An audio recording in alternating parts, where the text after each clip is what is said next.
What are you the 1% of? I'm the 1% of kids who never cheated in a school where everyone else did. By the time I got to high school, cheating wasn't just common. It was basically part of the curriculum. Teachers would leave answer keys on their desks and pretend not to notice when kids snapped pictures. Parents would text their kids the answers during tests after bribing administrators for advanced copies. My freshman year, I watched a girl literally Google translate her entire Spanish essay during class, while the teacher graded papers 3 FT away. Nobody cared. The kid next to me in math class had formulas written on his water bottle in tiny print. Even the so-called honor students were trading answer keys through group chats. But my parents had drilled something into me since I was little. Knowledge mattered more than grades. They'd rather see me fail honestly than succeed by cheating. So, while everyone else was finding shortcuts, I was actually studying. When I got to junior year AP chemistry, things got insane. The class was known for being impossible without help. Kids would sneak formulas written on the inside of their calculator covers or trade answer sheets in the bathroom between periods. There was even a whole network where parents paid thousands to get their kids leaked test questions days in advance. My lab partner, Emma, kept asking if I wanted to join their group chat where they shared answers.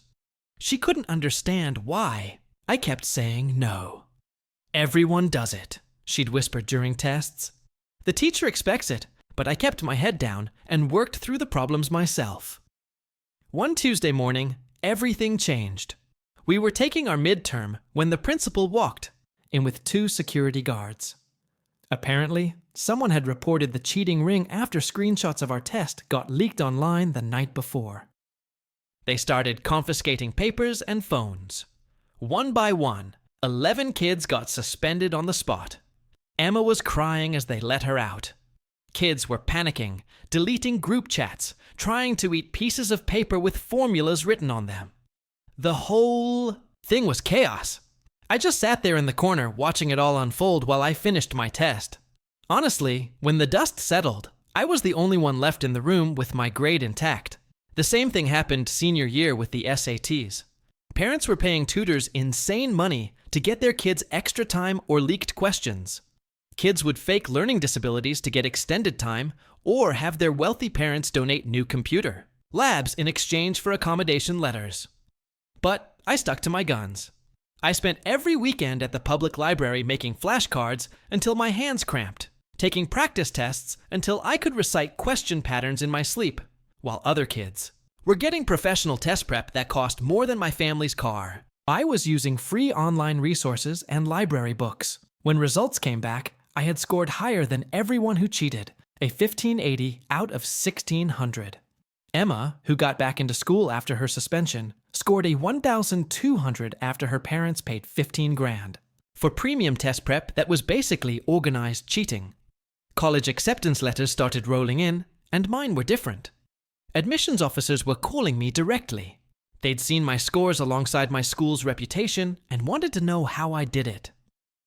Turns out, being the only honest kid in a school full of cheaters made me stand out in ways I never expected. I ended up with a full scholarship to a school I never dreamed I could afford. I'm the 1% of kids who never cheated in a school where everyone else did. By the time I got to high school, cheating wasn't just common. It was like part of the curriculum.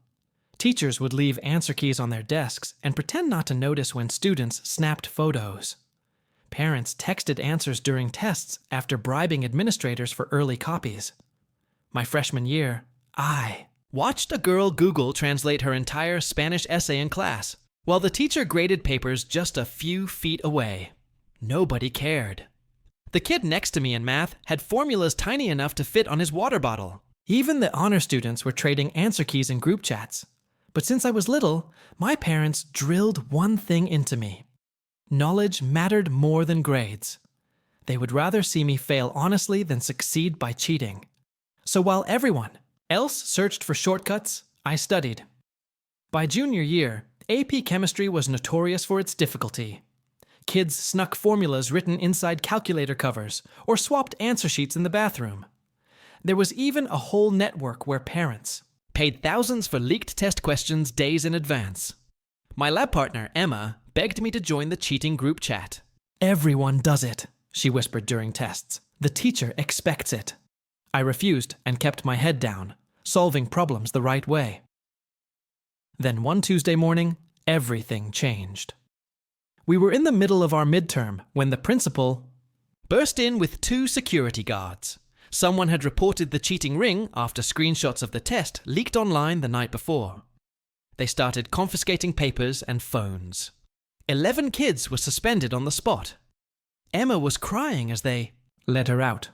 Other kids panicked, deleting chats or trying to eat notes filled with formulas.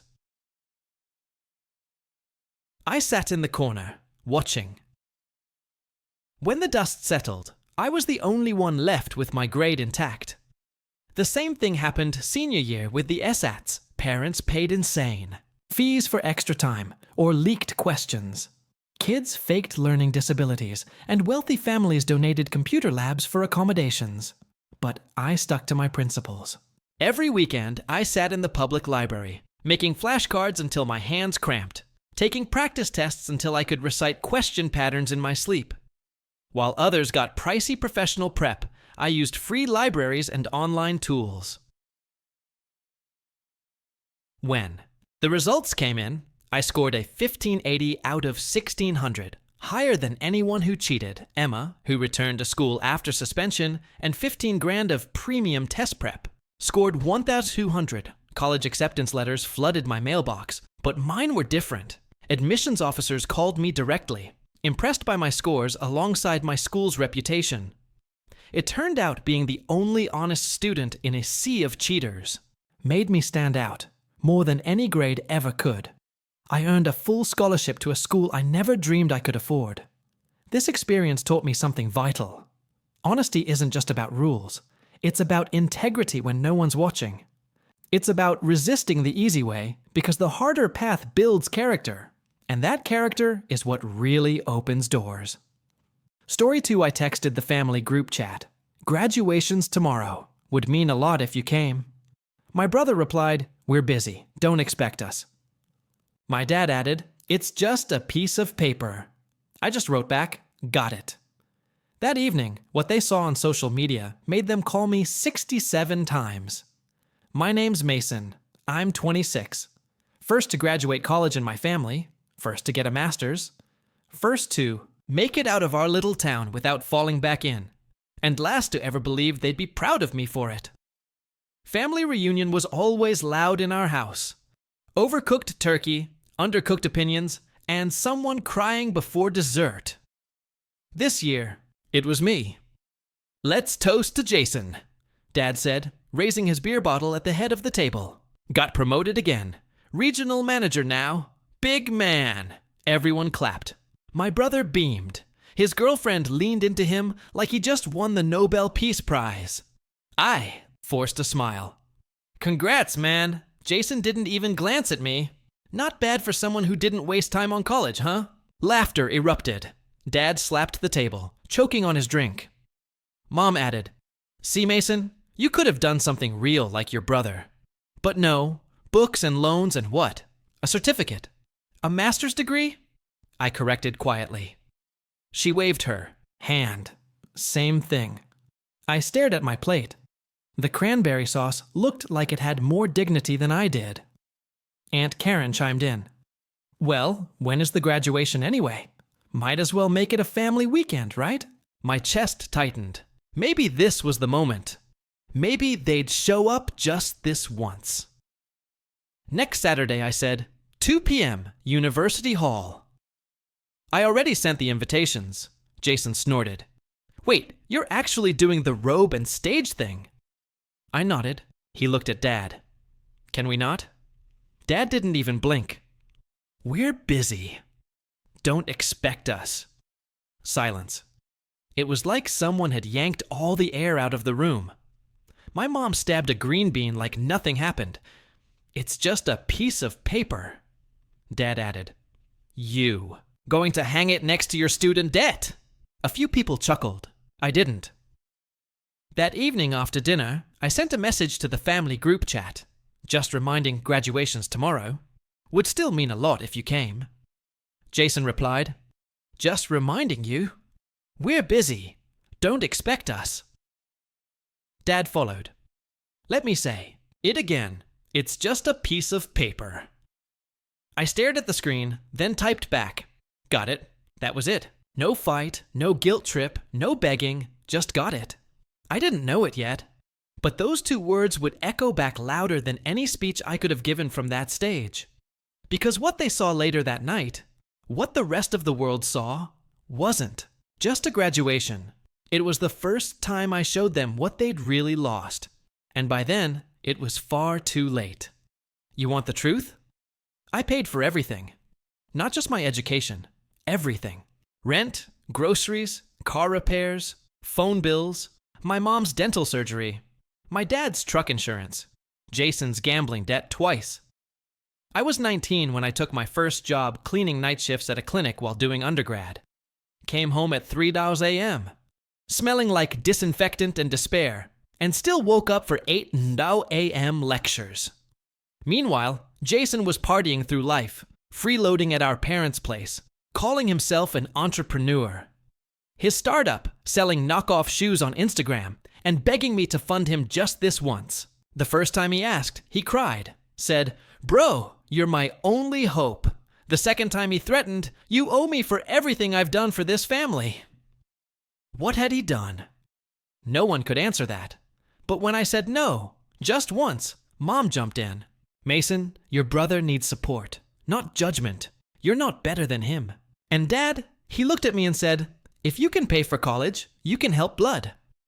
Blood. That's what they threw at me every time I said I was tired. Every time I said I couldn't afford it. Every time I said I was drowning. Blood helps Blood. They didn't see the overdraft notices, the skipped meals, the nights I sat in the library until it closed because I couldn't afford heating. They didn't care because I was the smart one, the successful one, the one who figures it out. I remember when I finally got a research stipend during my master's, $3,200 for the semester. I was ecstatic. I called Mom, told her I could finally cut back my hours at the clinic and focus on my thesis. Her response, "That's great, honey. Jason's car just died. Can you send him something?" I hesitated. 2 seconds. "That's all." She sighed. "Mason, don't be selfish. He's your brother." That was the script. Always. And if I ever pushed back, "Oh, you think you're better now, huh?" Don't forget where you came from. College isn't family. Every time I climbed a rung, they tugged at my ankle. I still tried. God, I tried. I bought groceries when Mom got laid off. Paid the electric bill when their lights were cut. Sent money when Dad's side hustle turned out to be a pyramid scheme. And Jason, my golden child brother, kept walking through life like it was a red carpet rolled out just for him.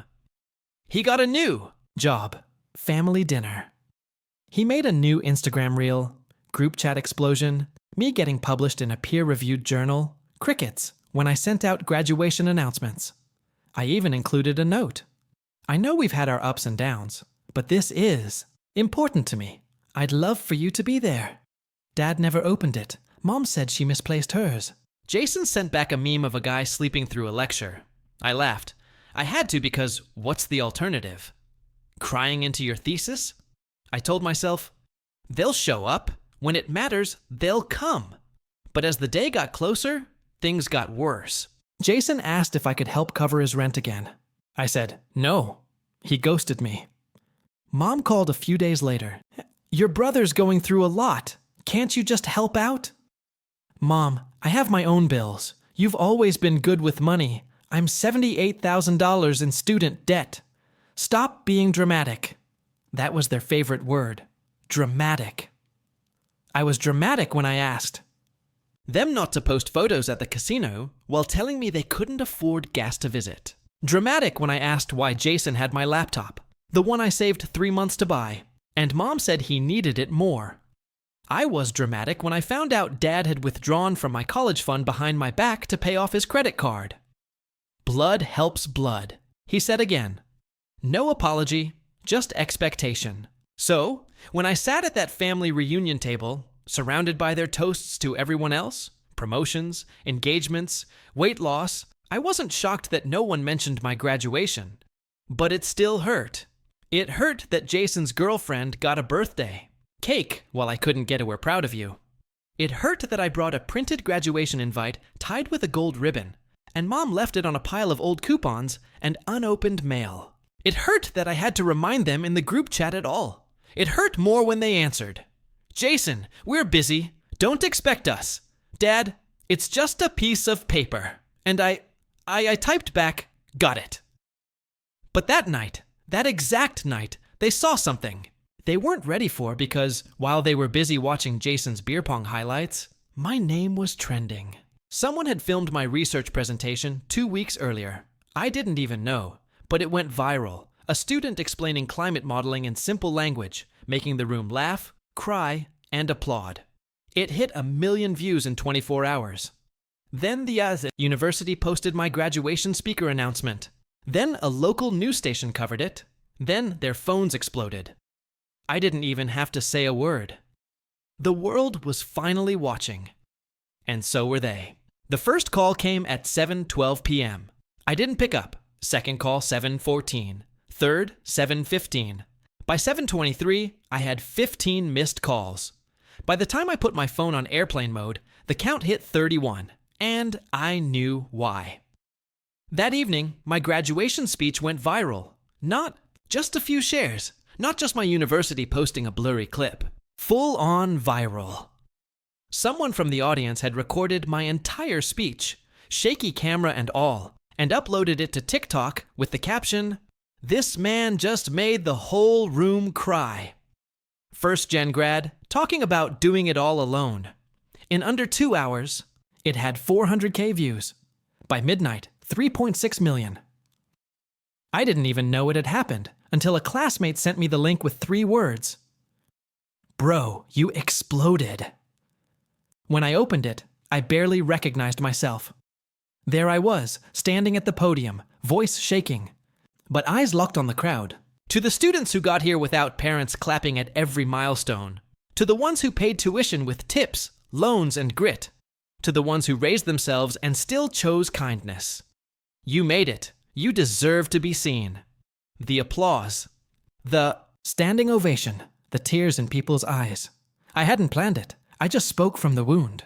And that wound, the one they'd carved open every year, had finally bled into something bigger than me. I opened my DMs. Hundreds of strangers, people saying I reminded them of their own pain. Messages like, "I'm crying." This was my story too. My dad also said my degree was useless. "You made me feel seen." And then the phone started again. Ring, buzz, vibrate. Mom, Dad, Jason, Aunt Karen, even Jason's girlfriend. The family group chat lit up like a wildfire. "Mom, Mason, sweetheart, why didn't you tell us the speech was going to be public? Dad, you could have given us a heads up. We would have come if we knew it was a big deal.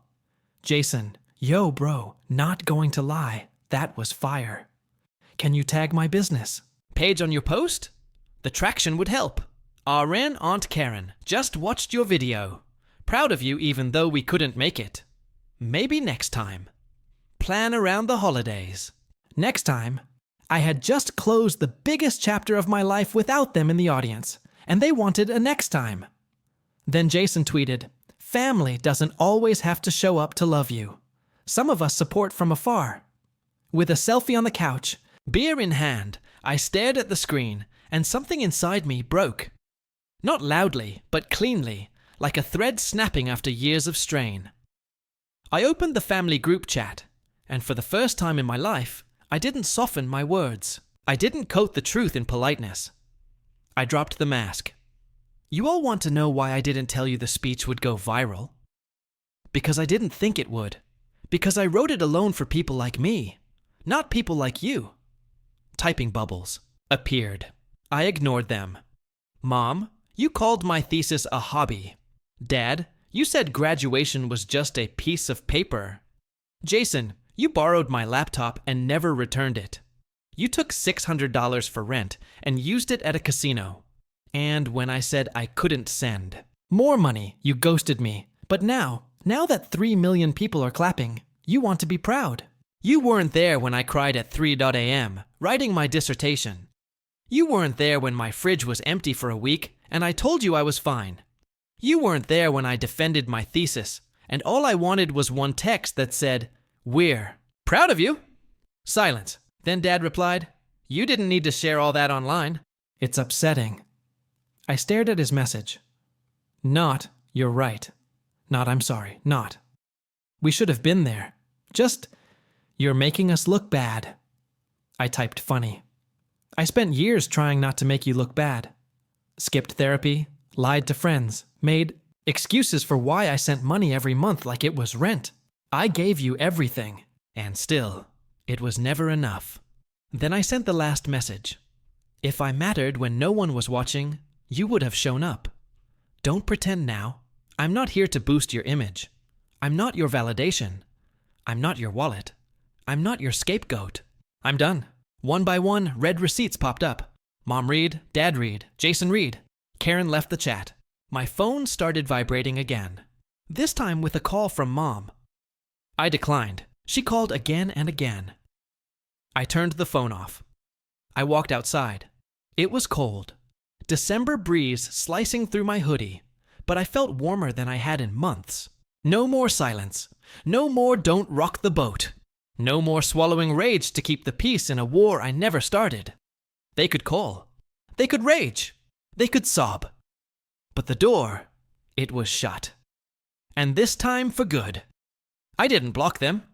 That would have been mercy. No, I muted them. I let the silence speak for itself, to watch their messages float on red, to sit in the pit they dug for me and feel what it's like to be invisible. Because for the first time in my life, I wasn't begging for love. I watched them realize what they never saw before. The next morning, my phone lit up like a Christmas tree. 72 missed calls. 128 unread messages. 3 voicemails from Mom. 5 from Dad. Jason, we need to talk ASAP. Jason's girlfriend. Mason, you're hurting your family. Aunt Karen, you're being dramatic again. Again, that word like it was a crime to feel anything. Like it was weak to finally scream after being silent for 26 years. I put my phone on the counter, made coffee, and sat on the balcony of my new apartment. Top floor, view of the skyline, rent paid in full. No roommates, no second-hand mattress, no noise, just me. Free. That day, I did something I'd been scared to do for years. I logged into the bank app and cut off all linked payments. The monthly auto transfer I sent to Mom, gone. The Netflix account Jason freeloaded on, locked. The Amazon Prime account tied to Dad's email, cancelled. The emergency credit card they all borrowed when they were short on cash closed. One by one, I severed the ties. Click, click, click. And with every confirmation email, I felt lighter. Then I made another folder on my desktop. Receipts. I started dragging in everything. Screenshots, Venmo logs, text messages, the PDF of Dad's IU. He made me sign, then laughed. About because I knew what was coming. They'd rewrite history. They'd say I abandoned them. That I was never there. That I changed.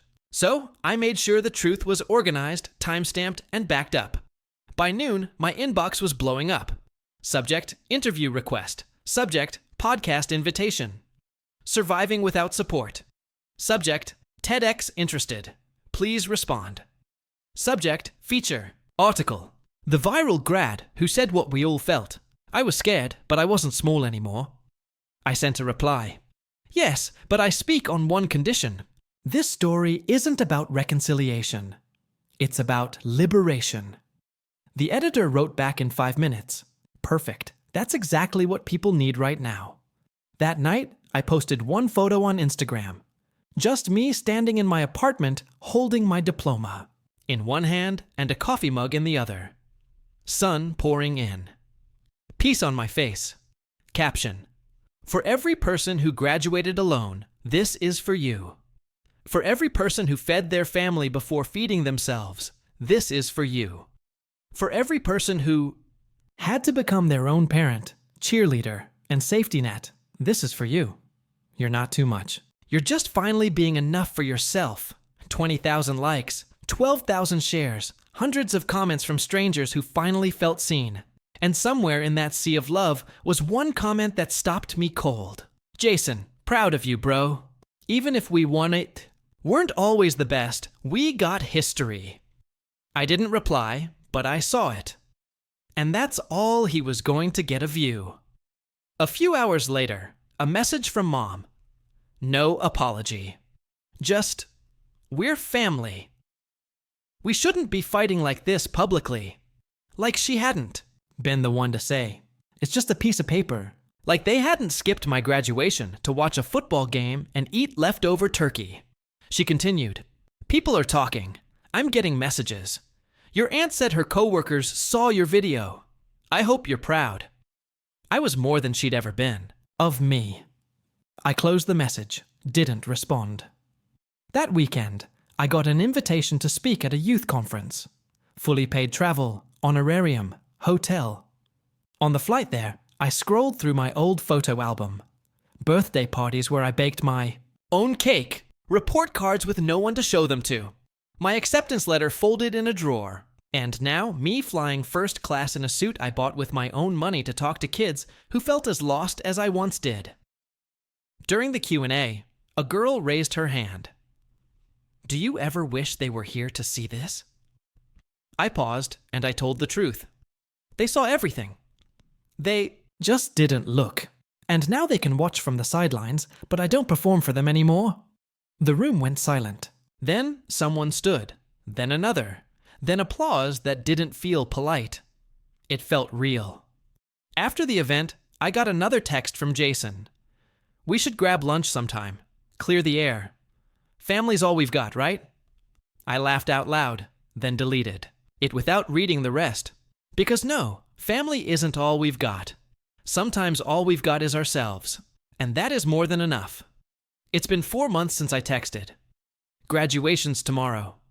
Would mean a lot if you came. For months since Jason replied, we're busy, don't expect us. Since Dad said it's just a piece of paper since I wrote back. Got it. Since I let go. Not just of expectations, but of them. I didn't expect peace to feel so quiet. Not the kind of silence you get when someone ghosts you. Not the hollow stillness of being ignored, but the deep, grounded quiet that comes when there's nothing left to prove. No more monitoring the group chat. No more rehearsing how to ask for basic kindness. No more over-explaining myself into exhaustion. The house in my head, the one I used to rent out to their voices, is finally empty. And I'm rebuilding. Different rooms, different windows. No more back doors for guilt to creep through. My mornings now start with music, not tension. I light a candle, make coffee, sit on my balcony barefoot, and breathe.